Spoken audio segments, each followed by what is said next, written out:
शासकीय भरतीची फॅक्टरी म्हणून ओळखल्या जाणाऱ्या कोल्हापुरातील वागरे पाटील फाउंडेशननं नुकत्याच झालेल्या पोलीस भरती परीक्षेत बाजी मारली आहे।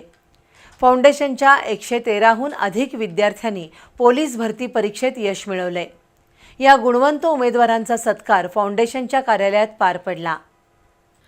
आर्मी भरती असो किंवा पोलीस भरती, कोल्हापुरातील वागरे पाटील फाउंडेशननं अचूक मार्गदर्शन आणि काटेकोर तयारीच्या बळावर शेकडो मुलांना शासकीय सेवेत यशस्वी केले।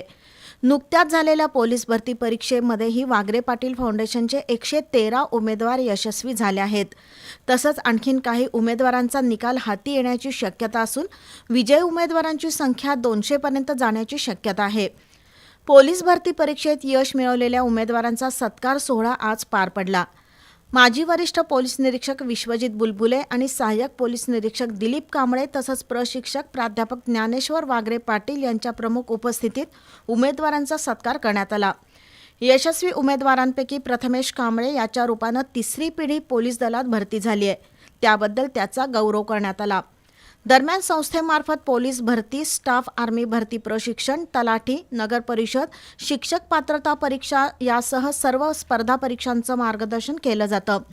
फाउंडेशननं केलेलं अचूक मार्गदर्शन, उमेदवारांनी दिलेली साथ आणि काटेकोर सराव यांच्या बळावर आत्तापर्यंत एकूण 777 विद्यार्थी सरकारी सेवेत निवडले गेल्याचं प्राध्यापक ज्ञानेश्वर वागरे पाटील यांनी सांगितलं।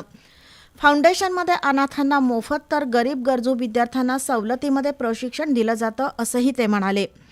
माजी पोलीस निरीक्षक विश्वजित बुलबुले यांनी उपस्थितांना पोलीस भरतीबाबत माहिती देत आपल्या अनुभवाची शिदोरी उलगडली। यावेळी उपस्थित मान्यवरांनी फाउंडेशनच्या कार्याचं कौतुक केलं। उत्कृष्ट प्रशिक्षक मॅरेथॉनपटू सुरेश चेचर यांचंही मार्गदर्शन लाभल्याचं सत्कारमूर्तींनी सांगितलं। यावेळी विशाल सलगर, प्रतिभा बामणे यांच्यासह फाउंडेशनचे शिक्षक उपस्थित होते।